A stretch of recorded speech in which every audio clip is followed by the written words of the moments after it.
కథలెన్నో చెప్పారు, కవితల్ని రాశారు, కాలాలు దాటారు, యుద్ధాలు చేశారు. ప్రేమలో తప్పు లేదు, ప్రేమలో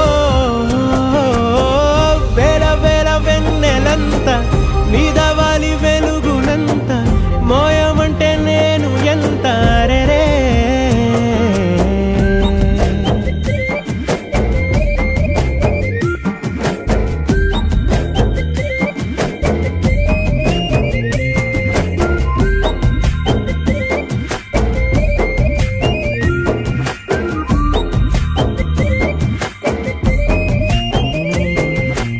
ఆకాశం తాకాలి అని ఉందా, నాతో రా చూపిస్తా